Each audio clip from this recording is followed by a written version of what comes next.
ನಿಮ್ಮ ಡಾಕ್ಟರ್ ವಿಶೇಷ ನೇರ ಪ್ರಸಾರ ಕಾರ್ಯಕ್ರಮಕ್ಕೆ ಸ್ವಾಗತ. ನಾನು ಶುಭಾಶ್ರೀ ಜೈನ್.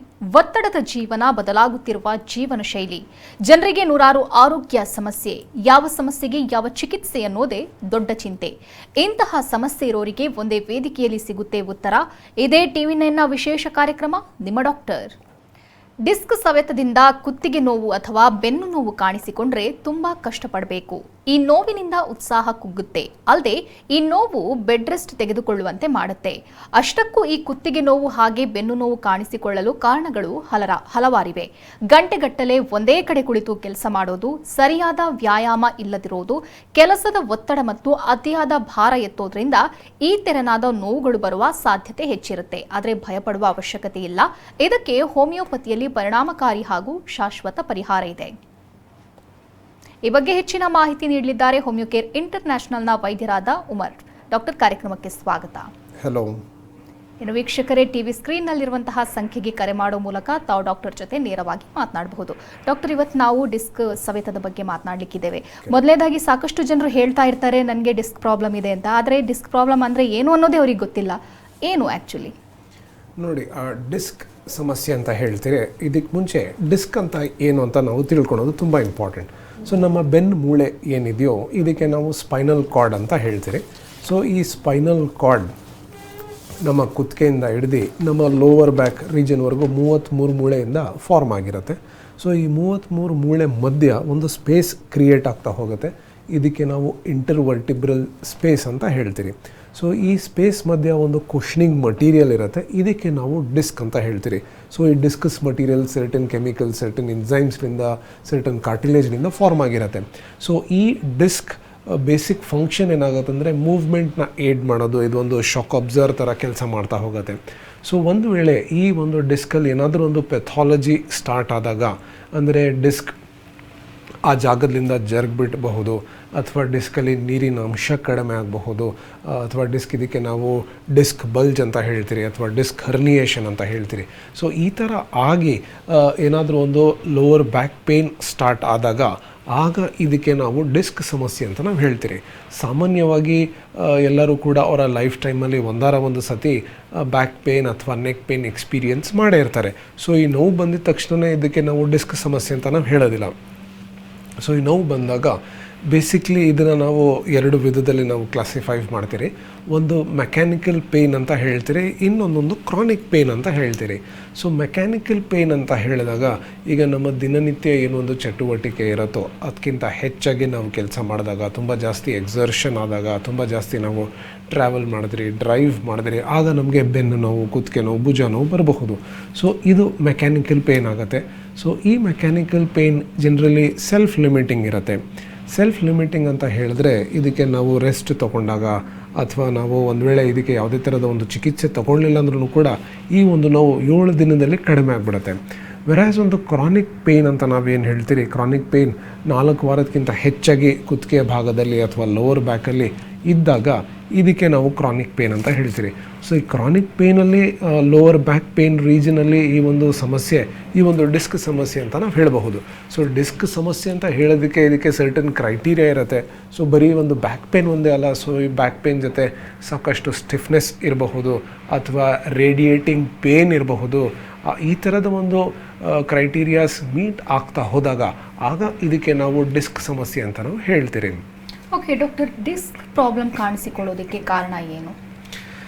ಬೇಸಿಕ್ಲಿ ಈ ಒಂದು ಡಿಸ್ಕ್ ಸಮಸ್ಯೆ ನಾವು ನೋಡ್ತೀರಿ, ವೇರ್ ಒಂದು ಏಜ್ ರಿಲೇಟೆಡ್ ಡಿಸ್ಆರ್ಡರ್ ಆಗಬಹುದು.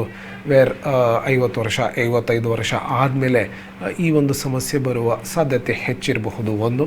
ಇನ್ನೊಂದು ಮಹಿಳೆಯರಲ್ಲಿ ಈ ಒಂದು ಸಮಸ್ಯೆ ನಾವು ನೋಡ್ತೀರಿ, ವೇರ್ ಅವರಲ್ಲಿ ಕ್ಯಾಲ್ಶಿಯಂ ಡಿಫಿಷಿಯನ್ಸಿ ಆದಾಗ, ಅಥವಾ ವಿಟಮಿನ್ ಡಿ ಡಿಫಿಷಿಯನ್ಸಿ ಆಗ್ತಾ ಮೂಳೆ ವೀಕ್ ಆಗ್ತಾ ಹೋಗಬಹುದು. ಇದಕ್ಕೆ ನಾವು ಆಸ್ಟಿಯೋಪೊರೋಸಿಸ್ ಅಂತ ಹೇಳ್ತೀರಿ. ಇದಾದ ನಂತರ ಈ ಒಂದು ಸಮಸ್ಯೆ ಕಂಡುಬರ್ತಾ ಹೋಗುತ್ತೆ. ಅದರ ಜೊತೆ ನಾವು ನೋಡ್ತೀರಿ, ನಮ್ಮ ಬಾಡಿ ವೆಯ್ಟ್ ಏನಾದರೂ ಆಗ್ತಾ ಇದ್ದಾಗ ಈ ಒಂದು ಬೆನ್ನು ಮೂಳೆ ಏನಿದೆಯೋ ಇದಕ್ಕೆ ನಾವು ಆಕ್ಸ್ಕೆಲ್ ಸ್ಕೆಲಿಟನ್ ಅಂತ ಹೇಳ್ತೀರಿ. ಅಂದರೆ ಇದೊಂದು ವೇಟ್ ಬೇರಿಂಗ್ ಜಾಯಿಂಟ್ಸ್. ಸೊ ಈಗ ನಾವು ಕೂತ್ಕೊಂಡಾಗ, ನಾವು ನಿಂತ್ಕೊಂಡಾಗ ನಮ್ಮ upper part of the body weight ಏನಿದೆಯೋ ಇವೆಲ್ಲ ನಮ್ಮ ಮೂಳೆ ಮೇಲೆ ಬೀಳ್ತಾ ಹೋಗುತ್ತೆ. ಸೊ ನಮ್ಮ ಹೈಟ್ ಆ್ಯಂಡ್ ವೇಟ್ ಪ್ರಪೋರ್ಷ್ನೇಟ್ ಆಗಿರಬೇಕಾಗತ್ತೆ. ಸೊ ಈಗ ಒಂದು ವೇಳೆ ನಮ್ಮ ವೇಟ್ ಜಾಸ್ತಿ ಇದ್ದರೆ, ಅಂದರೆ ಬೊಜ್ಜು ಜಾಸ್ತಿ ಇದ್ದಾಗ ಈ ಒಂದು ಸಮಸ್ಯೆ ಕಂಡುಬರಬಹುದು. ಅದರ ಜೊತೆ ನಾವು ನೋಡ್ತೀವಿ ಸರ್ಟನ್ ಪೋಸ್ಚರ್ಸ್, ಲೈಕ್ ಈಗ ಒಂದೇ ಕಡೆ ಕೂತಿ ಕೆಲಸ ಮಾಡೋದಿರಬಹುದು, ಕರೆಕ್ಟಾಗಿ ಕೂರಿ ಕೆಲಸ ಮಾಡ್ತಾ ಇಲ್ದಿರುವಾಗ, ಪೋಸ್ಚರ್ ಕರೆಕ್ಟಾಗಿ ಮೇಂಟೈನ್ ಮಾಡ್ತಾ ಇಲ್ದಿರುವಾಗ, ಒಂದೊಳ್ಳೆ ಲೈಫ್ ಸ್ಟೈಲ್ ಲೀಡ್ ಮಾಡ್ತಿಲ್ದಿರುವಾಗ, ಯಾವುದೇ ಥರದ ಒಂದು ಫಿಸಿಕಲ್ ಆ್ಯಕ್ಟಿವಿಟಿ ಇರೋದಿಲ್ಲ, ಎಕ್ಸಸೈಸ್ ಮಾಡ್ತಿರೋದಿಲ್ಲ, ಹೆಚ್ಚಾಗಿ ಜಂಕ್ ಫುಡ್ ಮೇಲೆ ಡಿಪೆಂಡ್ ಆಗೋದು, ಕ್ಯಾಲ್ಶಿಯಂ ರಿಚ್ ಡಯಟ್ ತೊಗೊಳೋದಿಲ್ಲ. ಸೊ ಈ ಥರ ಇದ್ದಾಗ over a long period of time definitely ಈ ಒಂದು ಸಮಸ್ಯೆ ಕಂಡುಬರಬಹುದು. ಇದರ ಜೊತೆ ನಾವು ನೋಡ್ತೀರಿ ವೇರ್ ಸಡನ್ನಾಗಿ ತುಂಬ ಭಾರ ಎತ್ತುವಾಗ ಅಥವಾ ಸರ್ಟನ್ ಸ್ಪೋರ್ಟ್ಸ್ ಇಂಜುರೀಸ್ನ ನಾವು ನೋಡ್ತೀರಿ. ಒಂದು ವೇಳೆ ಏನಾದರೂ ರೋಡ್ ಟ್ರಾಫಿಕ್ ಆಕ್ಸಿಡೆಂಟ್ ಆಗಿ ಒಂದು ವೇಳೆ ಬೆನ್ನು ಮೂಳೆಗೆ ಏನಾದರೂ ಏಟು ಬಿದ್ದಾಗ, ಒಂದು ವೇಳೆ ಫ್ರ್ಯಾಕ್ಚರ್ ಆಗಿದ್ದಾಗ ಆ ಫ್ರ್ಯಾಕ್ಚರ್ ಕರೆಕ್ಟಾಗಿ ಹೀಲ್ ಆಗಿರಲಿಲ್ಲ ಅಂದರೆ over a period of time ಈ ಒಂದು ಸಮಸ್ಯೆ ಕಂಡುಬರಬಹುದು. ವಿತ್ ದಟ್ ಸರ್ಟನ್ ಕೇಸಸಲ್ಲಿ ಈ ನಡುವೆ ನಾವು ನೋಡ್ತೀರಿ ವೇರ್ ಪೋಸ್ಟ್ ಡೆಲಿವರಿ ಮಹಿಳೆಯರಲ್ಲಿ ಪೋಸ್ಟ್ ಸಿಸೇರಿಯನ್ ಸೆಕ್ಷನ್ ಆದಮೇಲೆ ಬ್ಯಾಕ್ ಪೇಯ್ನ್ ಇರುತ್ತೆ. ಬಟ್ ಆ ಒಂದು back pain generally over period of time 6 weeks to 8 weeks ಆದಮೇಲೆ ಕ್ರಮೇಣ ಸರಿ ಹೋಗುತ್ತೆ. ಬಟ್ ಒಂದು ವೇಳೆ ಆ ಫೇಸಲ್ಲಿ ಕ್ಯಾಲ್ಶಿಯಂ ರಿಚ್ ಸಪ್ಲಿಮೆಂಟ್ಸ್ ತೊಗೊಳ್ಲಿಲ್ಲ ಅಥವಾ ಪೋಸ್ಚರ್ ಕರೆಕ್ಟಾಗಿ ಫಾಲೋ ಮಾಡಲಿಲ್ಲ ಅಥವಾ ಸಿಂಪಲ್ ಎಕ್ಸಸೈಸ್ ಮಾಡಲಿಲ್ಲ ಅಂದರೆ over a period of time ಆ ಒಂದು ಪೇಯ್ನ್ ಹಾಗೆ ಕಂಟಿನ್ಯೂ ಕೂಡ ಆಗಬಹುದು. ಸೊ ಈ ಒಂದು ಬ್ಯಾಕ್ ಪೇಯ್ನ್ ಬರೋದಕ್ಕೆ ನಾವು ನೋಡ್ತೀರಿ where it is multi factorial, ನಾನಾ ಕಾರಣಗಳಿರಬಹುದು. ಒಂದು ಕಾರಣದಿಂದ ಸ್ಟಾರ್ಟ್ ಆಗಬಹುದು, ವೆರಿ ಟ್ರೈಬಲ್ ರೀಸನ್ಲಿಂದ ಸ್ಟಾರ್ಟ್ ಆಗಬಹುದು, ವೇರ್ ಸಿಂಪಲ್ ಇಂಪ್ರಾಪರ್ ಪೋಸ್ಚರ್ಲಿಂದ ಈ ಒಂದು ಸಮಸ್ಯೆ ಸ್ಟಾರ್ಟ್ ಆಗಬಹುದು. ಬಟ್ ಅದನ್ನು ನಾವು ನೆಗ್ಲೆಕ್ಟ್ ಮಾಡ್ತಾ ಹೋದಾಗ ಅದರಲ್ಲಿ ಕಾಂಟ್ರಿಬ್ಯೂಟಿಂಗ್ ಫ್ಯಾಕ್ಟರ್ಸ್ ಆ್ಯಡ್ ಆನ್ ಆಗ್ತಾ ಈ ಒಂದು ಸಮಸ್ಯೆ ಹೆಚ್ಚಾಗ್ತಾ ಹೋಗಬಹುದು. ಓಕೆ ಡಾಕ್ಟರ್, ಒಬ್ಬರು ಕಾಲರ್ ಇದ್ದಾರೆ. ರೇಣುಕಾ ಮಂಗಳೂರಿನಿಂದ ಕರೆ ಮಾಡಿದ್ದಾರೆ. ನಮಸ್ತೆ ರೇಣುಕಾ ಅವರೇ. ನಮಸ್ತೆ ಸರ್. ಡಾಕ್ಟರ್ ಹತ್ರ ಮಾತನಾಡಿ. Okay madam. ಹಲೋ, ನಮಸ್ತೆ ಸರ್. ನಮಸ್ತೆ ಮಾ. ನನ್ನ ಹೆಸರು ರೇಣುಕಾ ಅಂತ ಸರ್. ಹೇಳಿಮ್ಮ. ನನಗೂ ಸ್ವಲ್ಪ ಡಿಸ್ಟ್ ಪ್ರಾಬ್ಲಮ್ ಇದೆ ಸರ್. L4 ವಾಷರ್ ಹೋಗಿದೆ ಅಂತ ಹೇಳಿದ್ರು. ಓಕೆ. ಆಪರೇಷನ್ ಮಾಡ್ಲಿಕ್ಕೆ ಹೇಳಿದ್ರು. ನನಗೆ ಸ್ವಲ್ಪ ಧೈರ್ಯ ಇಲ್ಲ ಸರ್, ನಾವು ಮಾಡಿದ್ರೆ ತೋಟದ ಕೂಲಿ ಕೆಲಸ. ಓಕೆ. ಹಾಗೆ ಈಗ ಟೈಮ್ ನನಗೆ ಮಂತ್ಲಿ ಟೈಮಲ್ಲಿ ನೋವು ಇರುತ್ತೆ, ಅದು ಮಾಮೂಲಿ. ಮತ್ತೆ ಭಾರ ಎತ್ತಿದ್ರು 4-5 ದಿವಸ ಮಲಗ್ಲಿಕ್ಕೆ ಆಗಲ್ಲ. ಓಕೆ. ತುಂಬಾ ನೋವು. ಸರಿ, ತಮ್ಮ ವಯಸ್ಸು ಎಷ್ಟಮ್ಮ? ನನಗೀಗ 32 ವರ್ಷ ಸರ್. ಸರಿ, 2 ಕಾಲಲ್ಲೂ ಜೋಮ್ ಬರುತ್ತಾ ನಿಮಗೆ? ಹಾಂ ಸರ್, ತುಂಬಾ ಸಿಡಿತ ಆಗ್ತದೆ. ಓಕೆ. ನೋಡಿ ಮಾ, ಈ ಒಂದು ಸಮಸ್ಯೆ ಈಗ ನಿಮ್ಗೆ ಏನು ತಾವು ಹೇಳ್ತಿದ್ದೀರಾ, ಈ ಡಿಸ್ಕ್ ಜರುಗ್ಬಿಟ್ಟು ಅಥವಾ ಡಿಸ್ಕಲ್ಲಿ ಊತ ಕಂಡು ಬಂದಾಗ ಅಲ್ಲಿ ಸಾಕಷ್ಟು ನರಗಳು ಬರುತ್ತಮ್ಮ. ಸೊ ಆ ನರದ ಮೇಲೆ ನರ ಒತ್ತಡ ಆಗ್ತಾ ಹೋದಾಗ ನಿಮಗೆ ಬೆನ್ನು ನೋವು ಇರುತ್ತೆ, ಅದರ ಜೊತೆ ಕಾಲಲ್ಲಿ ನೋವು ಅಥವಾ ಕಾಲಲ್ಲಿ ಜೋಮ್ ಬರೋದು, ಈ ಥರ ಸಮಸ್ಯೆ ಆಗ್ತಾ ಹೋಗುತ್ತಮ್ಮ. ಸೊ ಇದಕ್ಕೆ ಹೋಮಿಯೋಪ್ಯಾತಿಲಿ ಸರ್ಟನ್ ಮದ್ದಿದೆಯಮ್ಮ. ಸೊ ಈ ಮದ್ದು ತಾವು ಮಾಡ್ತಾ ಹೋದರೆ ಕ್ರಮೇಣ ಆ ಡಿಸ್ಕಲ್ಲಿ ಏನೊಂದು ಊತ ಬಂದಿದೆಯೋ ಅದು ಕ್ರಮೇಣ ಕಡಿಮೆ ಆಗ್ತಾ ಹೋಗುತ್ತೆ. ಸೊ ಈ ಔಷಧಿ ಜೊತೆ ತಾವು ಸ್ವಲ್ಪ ವ್ಯಾಯಾಮ ಇರುತ್ತೆ, ಅದನ್ನು ತಾವು ರೆಗ್ಯುಲರಾಗಿ ಮಾಡಬೇಕು. ಸೊ ನೀವು ಹೇಳ್ತಿದ್ದಂಗೆ ಬಗ್ಬಾರ್ದು, ಜಾಸ್ತಿ ಭಾರ ಎತ್ತಬಾರ್ದು, ಇವೆಲ್ಲ ತಾವು ಫಾಲೋ ಮಾಡಲೇಬೇಕಾಗತ್ತಮ್ಮ. ಇದರ ಜೊತೆ ಮನೆಯಲ್ಲಿ ತಾವು ಹೆಚ್ಚಾಗಿ ಹಾಲು ಉಪಯೋಗಿಸಿ, ಒಂದು ವೇಳೆ ತಾವು ಮೊಟ್ಟೆ ತಿನ್ನೋರಿದ್ರೆ ಬೇಯಿಸಿರೋ ಮೊಟ್ಟೆ ಉಪಯೋಗಿಸಿಮ್ಮ. ಒಂದು ಮಟ್ಟಿಗೆ ನಿಮಗೆ ಅನುಕೂಲ ಆಗ್ತಾ ಹೋಗುತ್ತೆ. ಬಟ್ ಏನೋ ಒಂದು ಡಿಸ್ಕ್ ಊತ ಕಂಡು ಬರ್ತಿದೆಯೋ ಅದನ್ನು ಕಡಿಮೆ ಮಾಡೋದಕ್ಕೆ ಸರ್ಟನ್ ಹೋಮಿಯೋಪತಿ ಚಿಕಿತ್ಸೆ, ಕಾನ್ಸ್ಟಿಟ್ಯೂಷನಲ್ ಥೆರಪಿ ಅಂತ ಇರುತ್ತೆ, ಅದನ್ನು ತಾವು ಮಾಡ್ತಾ ಹೋದರೆ ಡೆಫಿನೆಟ್ಲಿ ಈ ಒಂದು ಸಮಸ್ಯೆ ಕಂಟ್ರೋಲ್ ಆಗ್ತಾ ಹೋಗುತ್ತಮ್ಮ. ಧನ್ಯವಾದ ಕರೆ ಮಾಡಿದ್ದಕ್ಕಾಗಿ. ಭವ್ಯ ದೊಡ್ಡಬಳ್ಳಾಪುರದಿಂದ ಕರೆ ಮಾಡಿದ್ದಾರೆ. ನಮಸ್ತೆ ಭವ್ಯ ಅವರೇ. ನಮಸ್ತೆ ಮೇಡಮ್. ಡಾಕ್ಟರ್ ಇದ್ದಾರೆ, ಮಾತನಾಡಿ. ಸರ್ ನಮಸ್ತೆ ಸರ್. ನಮಸ್ತೆ ಮಾ. ಸರ್ ಈಗ ನನಗೆ ಒಂದು 1 year ಇಂದ ಸರ್ ಕುತ್ತಿಗೆ ಪೇನ್ ಸ್ಟಾರ್ಟ್ ಆಗಿದೆ. ನಾನು ತುಂಬಾ ಕಡೆ ತೋರಿಸಿದ್ದೀನಿ ಸರ್, ರೆಗ್ಯುಲರ್ ಇಲ್ಲೆಲ್ಲ ಕ್ಲಿನಿಕ್ ಅಲ್ಲಿ, ಹಾಸ್ಪಿಟಲ್ಸ್ ಅಲ್ಲಿ ಎಲ್ಲಾನು. ಸೊ ಎಕ್ಸ್ರೇ ಎಲ್ಲ ಮಾಡಿಸಿದಾಗ ಸ್ವಲ್ಪ ಏನೋ ಗ್ಯಾಪ್ ಕಡಿಮೆ ಆಗಿದೆ. ಸೊ ಹಾಗಾಗಿ ನಿಮ್ಗೆ ಕುತ್ತಿಗೆ ನೋವು ಸ್ಟಾರ್ಟ್ ಆಗಿದೆ ಅಂತ ಫಿಸಿಯೋಥೆರಪಿ ಎಲ್ಲ ಮಾಡಿಸಿದ್ವಿ ಸರ್. ಮಾಡಿಸಿದಾಗ ಒಂದ್ ಸ್ವಲ್ಪ ದಿನ ಕಡಿಮೆ ಇರುತ್ತೆ ಸರ್ ನೋವು. ಅದಾದ್ರೆ ನಂತರ ಮತ್ತೆ ಹಂಗೆ ಸ್ಟಾರ್ಟ್ ಆಗುತ್ತೆ ಸರ್, ಟ್ಯಾಬ್ಲೆಟ್ಸ್ ಎಲ್ಲ ಸ್ಟಾಪ್ ಮಾಡಿದ್ರೆ. ಓಕೆ. ತಮ್ಮ ವಯಸ್ಸು ಎಷ್ಟಮ್ಮ? 35 ಸರ್. ಓಕೆ. ಈ ಬರೀ ಕುತ್ತಿಗೆ ನೋವು ಮಾತ್ರ ಇರತ್ತಾ ಅಥವಾ ನಿಮಗೆ ಭುಜ ನೋವು, ಕೈ ನೋವು ಬರತ್ತೆ, ಈ ಥರನೂ ಆಗ್ತಿದೆಯಮ್ಮ? ಬರುತ್ತೆ ಸರ್, ಭುಜ ನೋವು, ಒಂದೊಂದ್ಸಲ ಕೈ ನೋವು ಎಲ್ಲ ಬರುತ್ತೆ ಸರ್.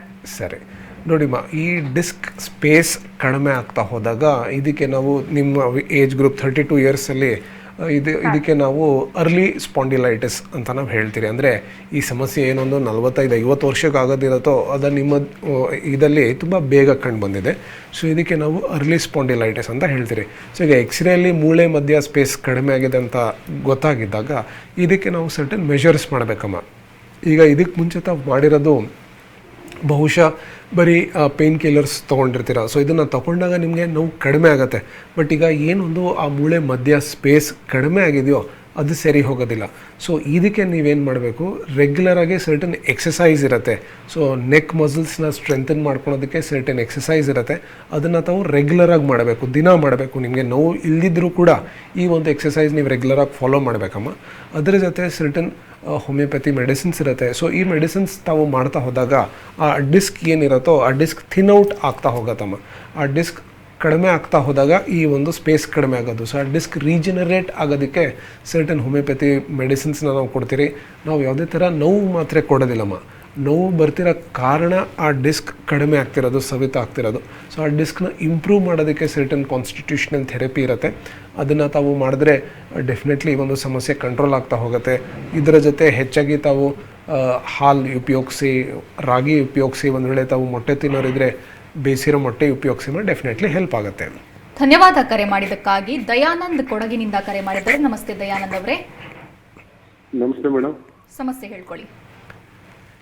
Hello sir. ನಮಸ್ತೆ ಸರ್. ನಮಸ್ತೆ ಸರ್, ನಾವು 1 ವರ್ಷದಿಂದ ಬೈಕಲ್ಲಿ ಬಿದ್ದಿದೆ ಸರ್.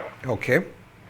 ಆಗ ಬ್ಯಾಕ್ ಫುಲ್ಲು ನೋವು ಬಂದ್ಬಿಟ್ಟು ಸರ್. ಕಾಲೆಲ್ಲ ಫುಲ್ಲು, ಲೆಫ್ಟ್ ಸೈಡ್ ಕಾಲೆಲ್ಲ ಫುಲ್ ನೋವು ಬಂದಿತ್ತು.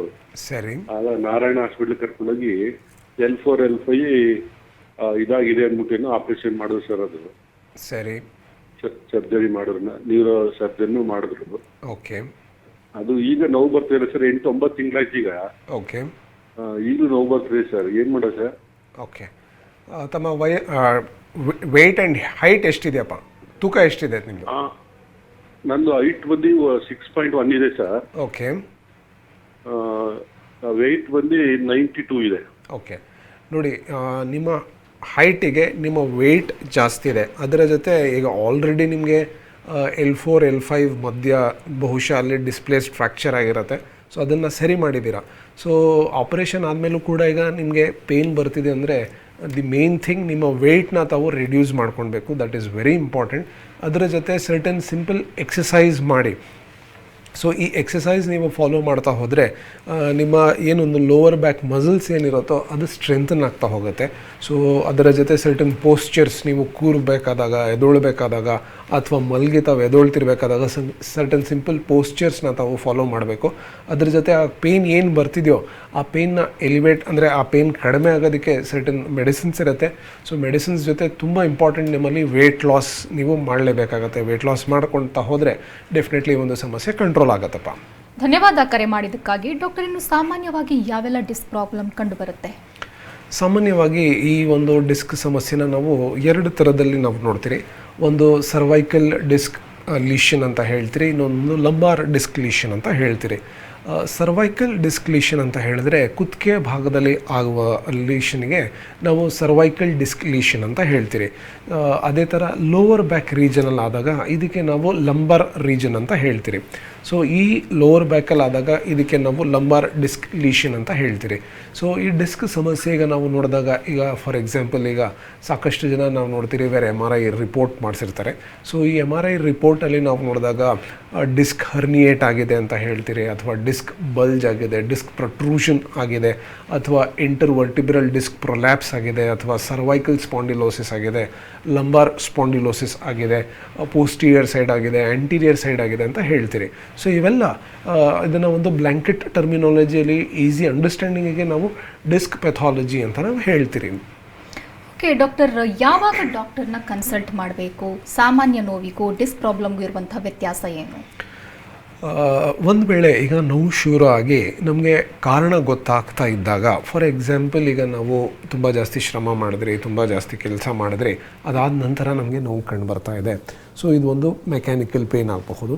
ಸೊ ಜನರಲಿ ಇದನ್ನು ನಾವು ರೆಸ್ಟ್ ಮಾಡಿದಾಗ ನೋವು ಕಡಿಮೆ ಆಗುತ್ತೆ, ಬಿಸಿ ನೀರು ಶಾಖ ಮಾಡಿದಾಗ ನೋವು ಕಡಿಮೆ ಆಗುತ್ತೆ. ಇದರ ಜೊತೆ ರೇಡಿಯೇಟಿಂಗ್ ಪೇಯ್ನ್ ಇರೋದಿಲ್ಲ, ಅಥವಾ ನೋವು ಜೊತೆ ಜೋಮ್ ಬರ್ತಾ ಇರೋದಿಲ್ಲ. ಸೊ ಈ ಥರ ಇದ್ದಾಗ ಜನರಲಿ ಇದು ಮೆಕ್ಯಾನಿಕಲ್ ಪೇಯ್ನ್, ಇದು 1 ವಾರ ಸಮಯದಲ್ಲಿ ಅಥವಾ ಮ್ಯಾಕ್ಸಿಮಮ್ 2 ವಾರ ಸಮಯದಲ್ಲೇ ಈ ನೋವು ಹಾಗೆ ಕಡಿಮೆ ಆಗಿಬಿಡುತ್ತೆ. ಒಂದು ವೇಳೆ ಒಬ್ಬ ವ್ಯಕ್ತಿಗೆ ನೋವು ಹೇಗೆ ಶುರು ಆಯಿತು ಅಂತ ಕಾರಣ ಗೊತ್ತಾಗ್ತಿಲ್ದಿರುವಾಗ ಅದರ ಜೊತೆ 2-3 ವಾರ ಆದರೂ ಕೂಡ ಆ ನೋವು ಕಡಿಮೆ ಆಗ್ತಾಯಿಲ್ಲ ಅಥವಾ ನೋವು ಹೆಚ್ಚಾಗ್ತಿದ್ರೆ ಡೆಫಿನೆಟ್ಲಿ ಅದನ್ನು ಆ ಸ್ಟೇಜಲ್ಲಿ ನೆಗ್ಲೆಕ್ಟ್ ಮಾಡೋಕ್ಕೆ ಹೋಗಬಾರ್ದು. ಆ ಸ್ಟೇಜಸಲ್ಲಿ ಡಾಕ್ಟರ್ಸ್ ಹತ್ರ ಕನ್ಸಲ್ಟ್ ಮಾಡೋದು ತುಂಬ ಇಂಪಾರ್ಟೆಂಟ್. ಆ ಸ್ಟೇಜಲ್ಲಿ ಬರೀ ನಾವು ನೋವು ಮಾತ್ರೆ ತಗೊಳೋದು ಅಥವಾ ಒಂದು ಆಯಿಂಟ್ಮೆಂಟ್ ಹಚ್ಕೊಳೋದಿರಬಹುದು ಅಥವಾ ಒಂದು ಮಸಾಜ್ ಮಾಡಿಸ್ಕೊಳೋದಿರಬಹುದು, ಇದನ್ನು ಮಾಡಿದ್ರೆ ಆ ಕ್ಷಣಕ್ಕೆ ಡೆಫಿನೆಟ್ಲಿ ನೋವು ಕಡಿಮೆ ಆಗಬಹುದು. ಬಟ್ ನೋವು ಬರ್ತಿರೋ ಕಾರಣ ಆ ಏನು ಪೆಥಾಲಜಿ ಇದೆಯೋ ಅದು ನೆಗ್ಲೆಕ್ಟ್ ಆಗ್ತಾ ಹೋಗುತ್ತೆ, ಅದು ಹೆಚ್ಚಾಗಬಹುದು ನಾಳೆ ದಿನ. ಸೊ 3 to 4 ವೀಕ್ಸ್ ಮೇಲೆ ನೆಕ್ ಪೇಯ್ನ್ ಅಥವಾ ಲೋವರ್ ಬ್ಯಾಕ್ ಪೇಯ್ನ್ ಇದ್ದರೆ ಅದನ್ನು ಡೆಫಿನೆಟ್ಲಿ ನೆಗ್ಲೆಕ್ಟ್ ಮಾಡೋಕ್ಕೆ ಹೋಗಬಾರ್ದು. ಈ ಸಮಸ್ಯೆ ಇರೋರು ಯಾವೆಲ್ಲ ಟೆಸ್ಟ್ಗಳನ್ನು ಮಾಡಬೇಕಾಗತ್ತೆ? ಸಾಮಾನ್ಯವಾಗಿ ಈ ಡಿಸ್ಕ್ ಸಮಸ್ಯೆಯನ್ನು ಐಡೆಂಟಿಫೈ ಮಾಡೋದಕ್ಕೆ ಒಂದು ಕ್ಲಿನಿಕಲ್ ಹಿಸ್ಟ್ರಿ ತುಂಬ ಇಂಪಾರ್ಟೆಂಟ್. ಸೊ ಎಷ್ಟು ದಿನದಿಂದ ಇದೆ, ಹೇಗೆ ಶುರು ಆಯಿತು, ಸೊ ಈ ಥರ ಒಂದು ಸಿಮ್ಟಮ್ಸ್ ಮೇಲೆ ನಾವು ಪ್ರೊವಿಷನಲ್ ಡಯಾಗ್ನೋಸಿಸ್ನ ನಾವು ಫಾರ್ಮ್ ಮಾಡಬಹುದು. ಸೊ ಅದನ್ನು ಫಾರ್ಮ್ ಮಾಡಿ ಅದನ್ನು ಕನ್ಫರ್ಮ್ ಮಾಡೋದಕ್ಕೆ ಸಿಂಪಲ್ ಎಕ್ಸ್ರೇನ ನಾವು ಮಾಡಿಸ್ತೀರಿ. ಕುತ್ತಿಗೆ ಭಾಗದ ಎಕ್ಸ್ರೇ ಅಥವಾ ಲೋವರ್ ಬ್ಯಾಕ್ ರೀಜನ್ ಎಕ್ಸ್ರೇನ ನಾವು ಮಾಡಿಸ್ತೀರಿ. ಸೊ 90% ಕೇಸಸಲ್ಲಿ ಎಕ್ಸ್ರೇಲಿ ಗೊತ್ತಾಗ್ಬಿಡುತ್ತೆ ಏನು ಸಮಸ್ಯೆ ಇದೆ ಅಂತ. ಸೊ ಒಂದು ವೇಳೆ ಎಕ್ಸ್ರೇ ನಾರ್ಮಲ್ ಬಂತು ಅಥವಾ ಎಕ್ಸ್ರೇಲಿ ಕರೆಕ್ಟಾಗಿ ಗೊತ್ತಾಗ್ತಿಲ್ದಿರುವಾಗ ಆಗ certain higher end tests like CT ಇರಬಹುದು ಅಥವಾ MRIನ ನಾವು ಮಾಡಿಸ್ತೀರಿ. ಸೊ ಇದನ್ನು ನಾವು ಮಾಡಿದಾಗ ಅಟ್ ಮಲ್ಟಿಪಲ್ ಲೆವೆಲ್ಸಲ್ಲಿ ಮಲ್ಟಿಪಲ್ ರೀಜನ್ ಸೆಕ್ಷನ್ಸ್ನ ಕ್ರಾಸ್ ಸೆಕ್ಷನ್ ಸ್ಟಡೀಸ್ನ ನಾವು ಮಾಡ್ತೀರಿ MRIಯಲ್ಲಿ. ಸೊ ಇದರಲ್ಲಿ ಯಾವ ಸೈಡಲ್ಲಿ ಈ ಒಂದು ಸಮಸ್ಯೆ ಆಗ್ತಾಯಿದೆ, ಆ್ಯಂಟೀರಿಯರ್ ಸೈಡಲ್ಲಿದೆಯಾ, ಪೋಸ್ಟೀರಿಯರ್ ಸೈಡಲ್ಲಿದೆಯಾ, L4 L5 S1 ಸೊ ಇವೆಲ್ಲ ಗೊತ್ತಾಗೋದಕ್ಕೆ ಒಂದು MRIನ ನಾವು ಮಾಡಿಸ್ತೀರಿ. ಸೊ ಬೇಸಿಕ್ಲಿ ಒಂದು ಕ್ಲಿನಿಕಲ್ ಹಿಸ್ಟ್ರಿ ಆ್ಯಂಡ್ ಒಂದು ಎಕ್ಸ್ರೇ ಮೇಲೆ ಈ ಒಂದು ಕೇಸ್ನ ನಾವು ಡಯಾಗ್ನೋಸ್ ಮಾಡ್ತೀರಿ. ಸರ್ಟನ್ ಕೇಸಸಲ್ಲಿ ಬೇರೆ ಸರ್ಟನ್ ಬ್ಲಡ್ ಟೆಸ್ಟ್ ಕೂಡ ನಾವು ಮಾಡಿಸ್ತೀರಿ. But it will depend on the case. ಈಗ ಒಂದು ವೇಳೆ ಬೇರೆ ಸಮಸ್ಯೆ, ಈಗ ಪೂರ್ತಿ ಸ್ಪೈನ್ ಪೂರ್ತಿ ನೋವು ಬರ್ತಾ ಇದ್ದಾಗ, ಅಂದರೆ ಕುತ್ತಿಗೆಯಿಂದ ಹಿಡಿದು ಲೋವರ್ ಬ್ಯಾಕ್ವರೆಗೂ ಪೂರ್ತಿ ನೋವು ಬರ್ತಾ ಇದೆ, ಅದರ ಜೊತೆ ಸ್ಟಿಫ್ನೆಸ್ ಜಾಸ್ತಿ ಆಗ್ತಾಯಿದ್ರೆ ಆಗ ಸರ್ಟನ್ ಬೇರೆ ಟೆಸ್ಟ್ ಲೈಕ್ HLA-B27 ಇರಬಹುದು ಅಥವಾ ANA ಪ್ರೊಫೈಲ್ ಇರಬಹುದು, ಇದನ್ನು ನಾವು ಅಡ್ವೈಸ್ ಮಾಡ್ತೀರಿ. ಅಕ್ರಮ್ ಮಂಗಳೂರಿನಿಂದ ಕರೆ ಮಾಡಿದ್ದಾರೆ. ನಮಸ್ತೆ ಅಕ್ರಮ್ ಅವರೇ. Hello, hi ma'am, how are you? ಮಾತನಾಡಿ, ಡಾಕ್ಟರ್ ಇದ್ದಾರೆ. ಡಾಕ್ಟ್ರೇ ಹಾಯ್, ನಾನು ಅಕ್ರಮ್ ಅಂತ ಹೇಳಿ.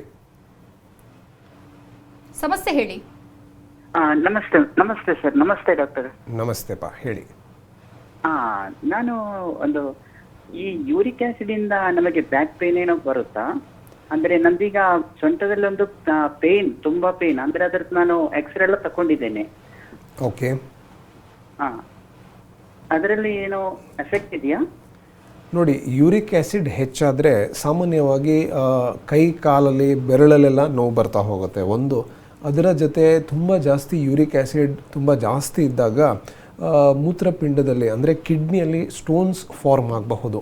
ಅದು ಆದಾಗ ಡೆಫಿನೆಟ್ಲಿ ಬ್ಯಾಕ್ ಪೇನ್ ಇರಬಹುದು. ಬ್ಯಾಕ್ ಪೇನ್ ಜೊತೆ ಅಬ್ಡಾಮಿನಲ್ ಪೇನ್, ಹೊಟ್ಟೆ ನೋವು ಕಂಡು ಬರಬಹುದು. ಮೂತ್ರದಲ್ಲಿ ಸಾಕಷ್ಟು ಸಮಸ್ಯೆ ಆಗಬಹುದು. ಇದನ್ನು ನಾವು ನೋಡ್ತೀರಿ. ವೆರಿ ರೇರ್ ಕೇಸಸಲ್ಲಿ ಲೆಸ್ ದೆನ್ 3% ಆಫ್ ಕೇಸಸಲ್ಲಿ ಗೌಟ್ ಇರೋರಲ್ಲಿ ಈ ಥರ ಗೌಟ್ಲಿಂದ ಸ್ಪೈನಲ್ ಕಾರ್ಡ್ ಎಫೆಕ್ಷನ್ ಆಗೋದು ವೆರಿ ರೇರ್. ಅದರ್ವೈಸ್ ಈಗ ಜನರಲಿ ನಾವು ನೋಡ್ತೀರಿ ಯೂರಿಕ್ ಆ್ಯಸಿಡ್ ಹೆಚ್ಚಿದಾಗ ಬ್ಯಾಕ್ ಪೇನ್ ಬರ್ತಿದ್ರೆ ನಿಮಗೆ ಕಿಡ್ನಿ ಸ್ಟೋನ್ ಫಾರ್ಮೇಷನ್ ಆಗ್ತಾ ಇರಬಹುದು.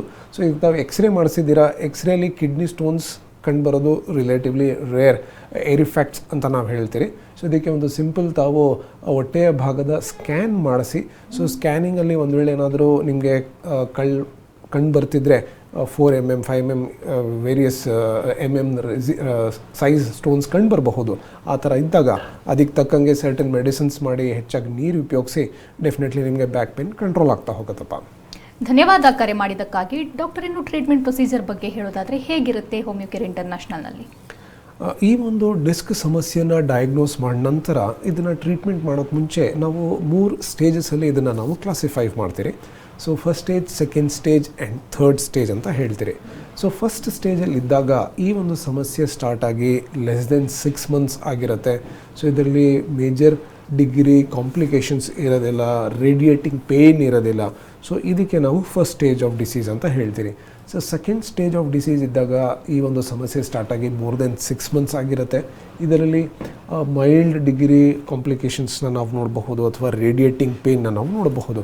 ಸೊ ಥರ್ಡ್ ಸ್ಟೇಜಲ್ಲಿದ್ದಾಗ ಇದಕ್ಕೆ ಒಂದು ಸ್ಟೇಜ್ ಬರುತ್ತೆ, ಇದಕ್ಕೆ ನಾವು ರ್ಯಾಡಿಕ್ಯುಲೋಪತಿ ಅಂತ ಹೇಳ್ತೀರಿ. ಸೊ ಆ ಒಂದು ರ್ಯಾಡಿಕ್ಯುಲೋಪತಿ ಆಗಿದ್ದಾಗ ಅದಕ್ಕೆ ಥರ್ಡ್ ಸ್ಟೇಜ್ ಅಂತ ಹೇಳ್ತೀರಿ.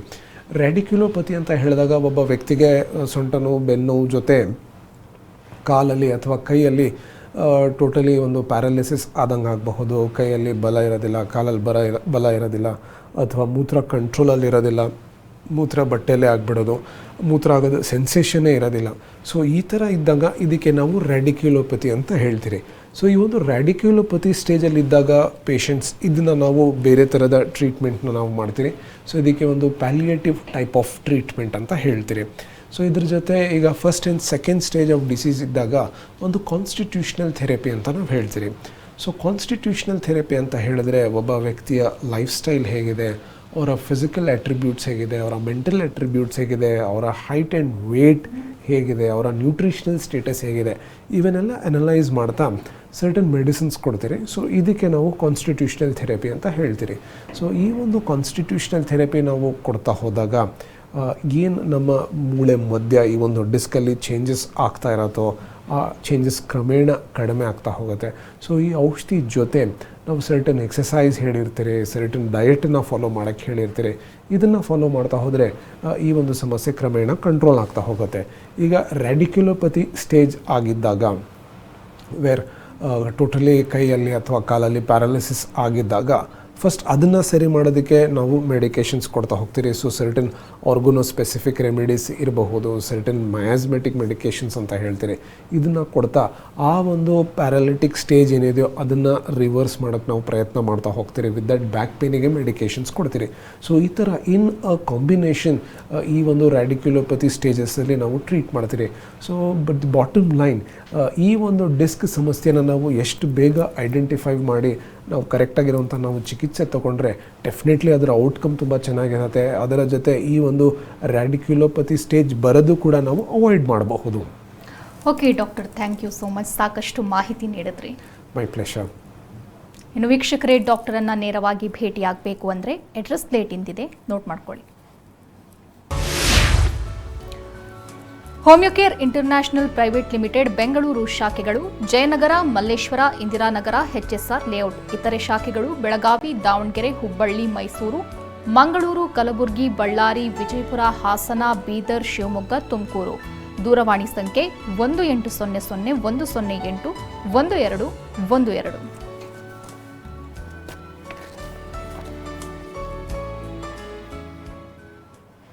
ಇದು ಇವತ್ತಿನ ನಿಮ್ಮ ಡಾಕ್ಟರ್.